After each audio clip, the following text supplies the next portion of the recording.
이스라엘과 아랍에미리트가 외교관계 정상화에 합의했습니다. 미국 정부가 중동 평화 구상을 발표한 이후 팔레스타인과 이스라엘 사이에 물리적 충돌이 잇따르고 있습니다. 국제적 이해관계와 종교 문제가 복잡하게 얽혀있는 중동. 2차 세계대전 이후 이스라엘의 건국에 반대한 아랍 국가들이 이스라엘을 공격하면서 1차 중동 전쟁이 시작된다. 이후 아랍연맹과 이스라엘은 30년 동안 4차례에 걸쳐 전쟁을 이어간다. 계속되는 대립과 갈등으로 중동은 여전히 세계의 하얗고로 남아있는데, 이번 주 뉴스멘터리 전쟁과 사람에서는 1차 중동 전쟁이 일어난 배경과 그 과정에 대해 알아본다.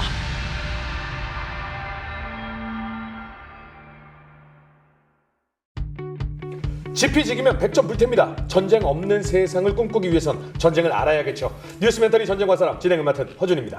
안녕하세요. 강미주입니다. 지난 시간 저희가 레바논의 이야기를 해봤습니다.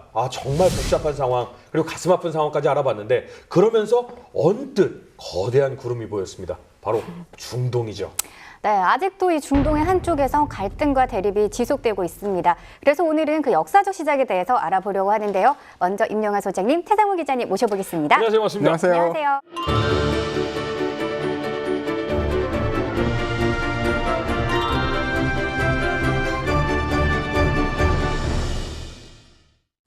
어떤 정쟁이든 시작과 배경이 있는데요. 우리가 복잡하게만 알고 있는 이 레바논, 팔레스타인, 이스라엘도 처음부터 이렇게 복잡하지만은 않았을 겁니다. 박사님, 중동이 이렇게 서로 오랜 세월 동안 싸우고 죽이고 또 미국과 유럽이 관여하고, 이 시작이 도대체 어떻게 된 건가요? 솔직히 말씀드리면 네. 처음부터 복잡했어요. 그러니까 우리가 알고 있는 인류 역사의 가장 오래된 시기부터 복잡했어요. 그 우리가 알고 있는 중동전의 배경은 이제 유럽에 있던 유대인들이 이 팔레스타인 지역으로 오기 시작하면서부터 생기는 거죠. 여기엔 또 이제 기나긴 역사가 있는데, 유대인들이 전 유럽에 흩어져 살 때 네. 많은 나라들이 유대인 탄압을 하면서 제일 중요한 게 농지를 소유하지 못하게 합니다. 그러니까 토지를 소유하지 못하게 해요. 예, 근데 이게 정말 큰 게, 가옥을 가지는 거하고 토지를 해서 경작하는 건 달라요. 옛날에 또 대부분 농업사회니까. 네. 이게 간단히 말하면 이런 거예요. 내가 이 나라에서 천년 만년을 살아도 그냥 외국인은 외국인인 거예요. 그러니까 유대인들이 농지를 소유하지 못한다는 게 유대인 입장에서는 굉장히 슬픈 얘기지만, 네. 다른 나라들은 또 나름 이유가 있어요. 그렇네요. 민족적 정체성을 가진 사람이 한 지역을 점거하면 언젠가는 분리독립 얘기가 나와요. 그러니까 유대인들이 농촌에 정착한 지역도 있긴 하지만 네. 또 이따가 주로 탄압을 받고 도시로 몰려 살게 됩니다.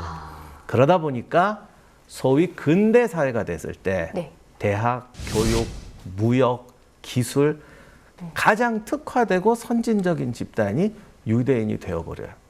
그래서 이제 19세기쯤 되면 이제 유대인들이 알게 되는 거예요. 이제 네. 금융이라든가 엔지니어링으로 이제 성공하게 되니까. 네. 그러면 우리의 이 능력을 가지고 낙후한 팔레스타인에 가서 신세계를 건설하자. 이런 이제 누군가 그런 꿈을 꿔요. 네네. 그리고 1차 세계대전이 발발을 하죠. 네. 네. 그러면서 정말 고양이 손이라도 빌려야 되는 국가들이 생겨나는 거예요. 심지어 대영 제국도 그때 당시에는 누구의 손이라도 빌려야 됐습니다. 그렇죠.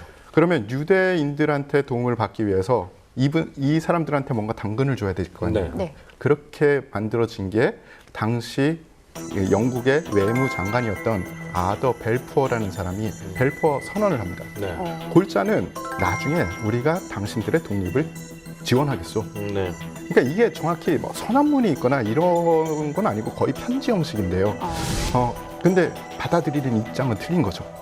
그래서 드디어 우리 땅을 가질 수 있구나. 그러면서 굉장히 열망에 드디어 우리 독립하는 거야 이랬는데 네. 그게 또 2차 세계대전이 터져버립니다. 아유, 타이밍하고는. 예. 네. 그래서 2차 세계대전이 터졌는데 우리가 아는 그런 비극이 그때 일어나죠. 무려 600만 명의 유대인들이 이 학살을 당하죠. 홀로코스트라고.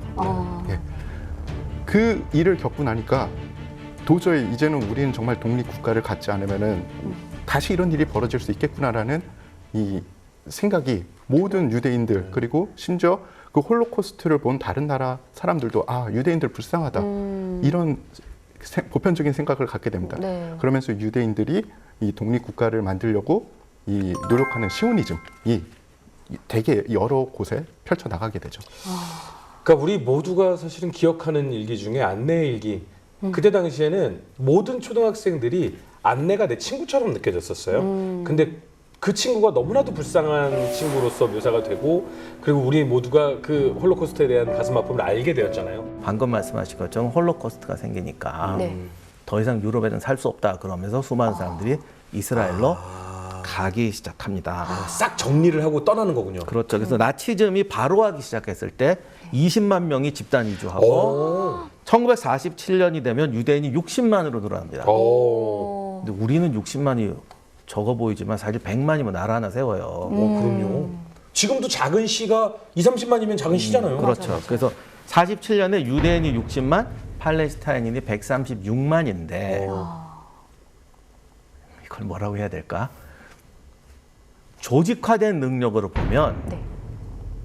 유대인이 이게 몇 배는 더 강해요.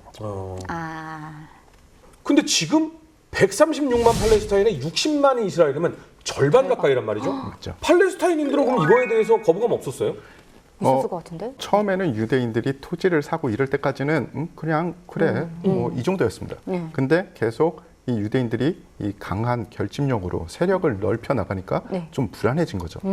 게다가 이 나치즘이 유럽 땅에서 극성을 부리니까 계 갈등은 굉장히 많았고 간혹 그건 그 사건이 굉장히 폭력적으로 이 대두된 적도 있습니다. 근데 이게 정말 눈에 보이는 폭력이 된 게 45년에서 48년이에요. 딱 2차 대전이 끝난 시점이네요. 예. 전쟁 때는 그래도 팔레스타인까지 가기가 힘들잖아요. 네. 교통편, 뭐 비행기편, 선박 거의 없기 힘들었거든요. 네. 하지만 전쟁이 끝나자마자 야 유럽에서 못 살겠다. 우리 독립된 좀 안전한 나라를 가자. 이러면서 옮겨오게 되는 거죠. 그러면 이스라엘이 자본력과 이렇게 조직력과 이 하나로 이 정보를 뭉치는 능력과 다 갖고 지금 팔레스타인 와서 땅도 잔뜩 샀잖아요. 맞아요. 근데 그렇다라고 국가가 되는 건 아니지 않습니까? 그렇죠. 여기서 분리 독립을 뭔가 해야 될 거 아니에요. 그렇죠. 그러니까 2차 세계대전 끝나고 이제 팔레스타인도 우리도 그러니까 다 눈치챘잖아 이제. 1947년에 유엔에서 이제 분할 결의안이 통과됩니다. 근데 이때 이제 팔레스타인이 격렬하게 반대를 해요.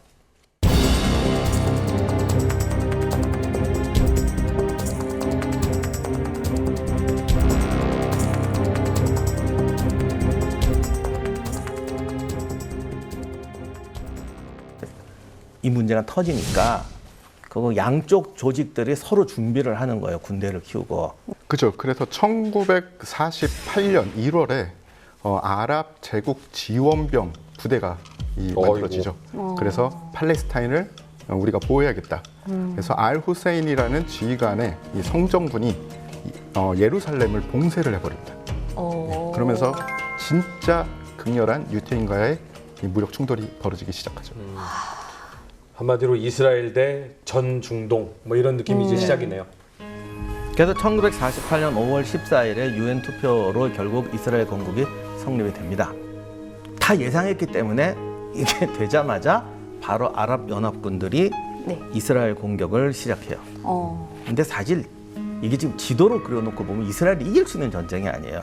아니 근데 이스라엘이 이렇게 작고 힘도 없는데 나라 세운 지도 얼마 안 됐는데 이렇게 쳐들어오면 아랍연맹이 당연히 이기는 거 아닙니까? 그죠. 그래서 모든 사람들이 그렇게 생각을 했습니다. 인구수만 봐도 이스라엘은 65만 명, 그리고 아랍 연맹은 1억 명이 넘었어요. 1억 명이요? 뭐 물론 인구수가 국력과 군사력을 대변하지 않지만 그래도 동등 비교로 보면 이건 게임이 안 되죠. 네. 그래서 유럽, 미국이 누가 이길지는 벌써 정해졌다고 생각을 했고요.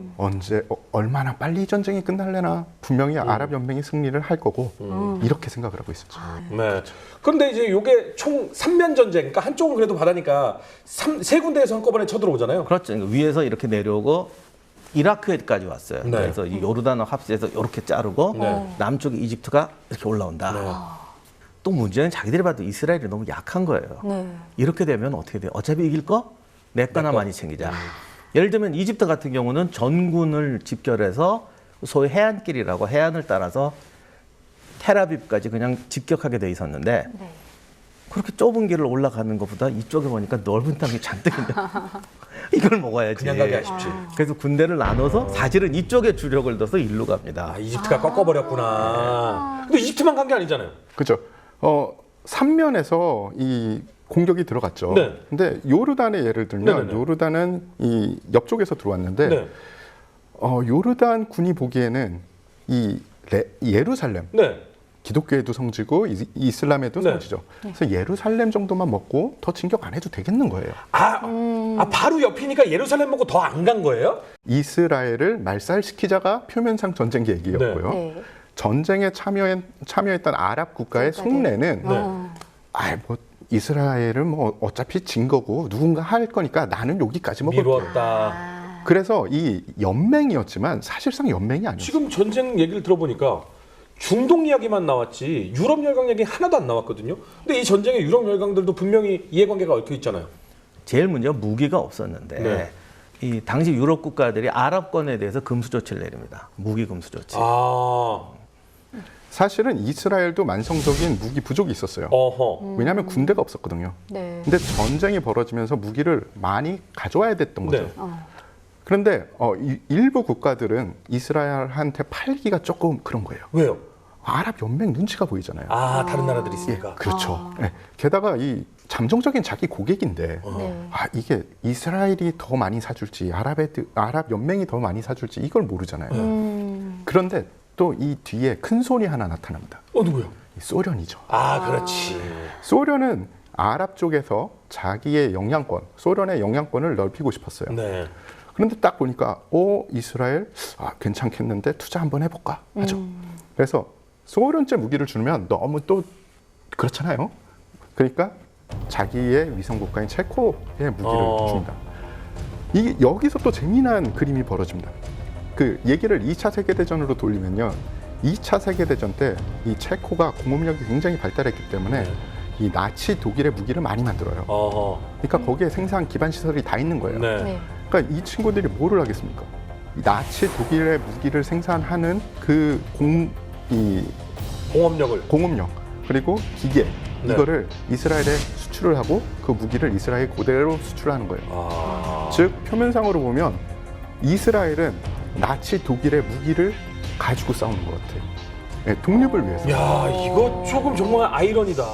반대로 아랍 연맹은 영국군이 이 철군하면서 남겨놨던 그 다량의 영국군 무기로 싸웁니다. 네. 그러니까 어떻게 보면은 2차 세계대전의 반대 그림이 되는 거죠. 수천 년 동안 나라 없이 세계 곳곳에 흩어져 살던 유대인. 2차 세계대전 때 있었던 홀로코스트를 계기로 유대인은 팔레스타인으로 대거 이주한다.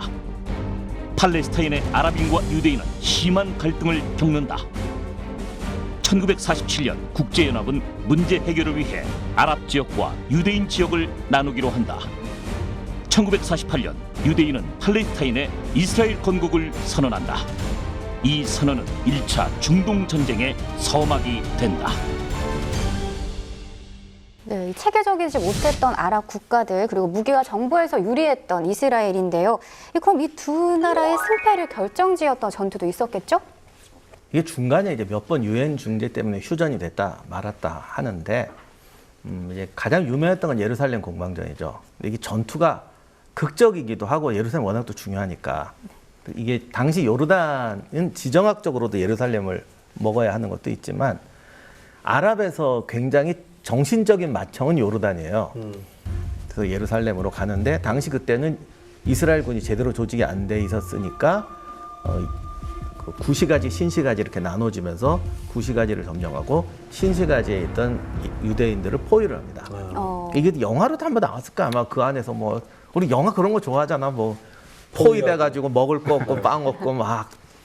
근데 중요한 건 그렇게 민병대 수준의 거기를 포위를 하지 함락을 못 시켜요. 그만큼 이스라엘 민병대 조직들도 정말 극렬한 저항을 했던 거죠. 네. 그리고 정신가짐 자체가 틀렸던 거죠. 이스라엘은 정말 목숨 걸고 싸우는 거고 이 친구들은 뭐 나만 안 죽으면 돼 이런 생각도 어느 정도 있는 거죠.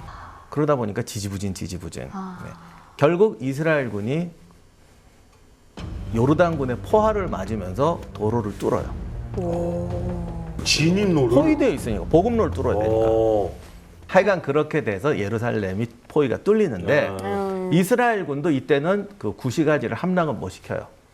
요르단이 방어는 또 잘하니까. 네, 그래서 이제 뭐랄까 무승부 비슷하게 됩니다. 여기는 치고받는 공방전이군요. 네. 북부 전선은요? 북부에서는 시리아, 레바논 뭐 이런 애들이 가볍게 격파됩니다. 요르단 뭐 여지껏 약하다고 했는데 요르단은 강한 거였네. 그러네요. 근데 다들 제일 믿었던 건 이집트였어요. 네. 왜냐하면 편제는 제일 그럴듯했으니까. 그럼 전쟁은 어떻게 마무리되나요? 전쟁이 되게 재미나요. 어떤 전투는 사실상 아랍 연맹군이 승리하는 것 같은 전투가 있었어요. 그런데 승리의 순간 갑자기 병력을 싹 뺍니다. 지휘관이. 뭐요? 왜요? 당시 아랍 연맹국은 왕정 국가들이 많았어요. 네. 그런데 군인들 중에 왕을 지지하는 파와 지지하지 않는 파의 군인들이 있었던 거죠. 또 나뉘었구나. 왕정파, 반대파. 그죠. 이 전투에서 승리하면 우리 왕에 대한 지지도가 올라갈 것 같은 거죠. 그러니까 병력을 빼서 일부러 져버리는 거예요. 다 이긴 전투에 이스라엘도 이제 우리 죽었구나. 그런데 갑자기 병력들이 사라지는 겁니다. 얼마나 웃긴 거예요. 그래서 이 전쟁의 일원이 어떻게 되겠습니까? 결국 이스라엘이 다시 재차 공격을 합니다. 그래서 예루살렘과 텔아비브의 주요 거점들을 다 장악을 하고 이 이집트군을 밀어내기 시작하죠.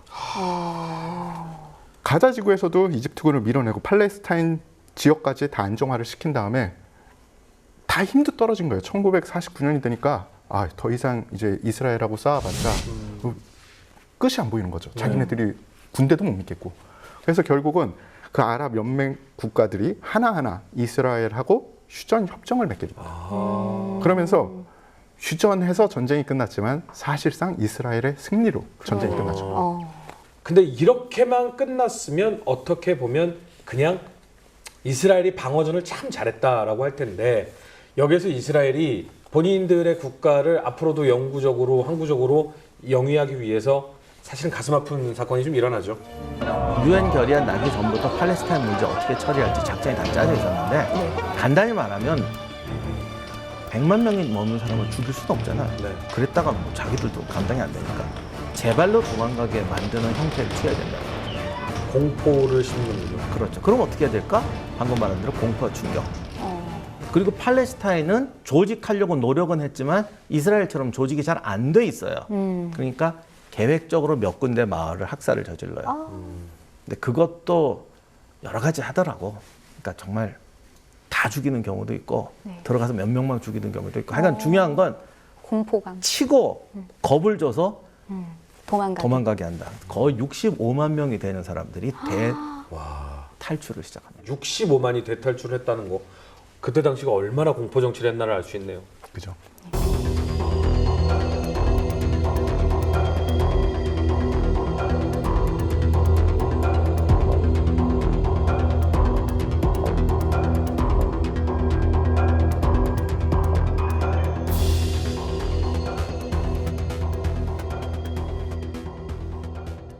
오늘 중동 정쟁에 대해서 얘기를 나눠봤습니다. 두 분 정리 말씀 한 말씀 해주시죠.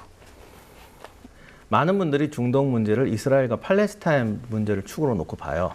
근데 이건 이제 우리 시대의 이야기예요. 중동은 그야말로 4,000년이 넘는 역사적 배경이 있습니다.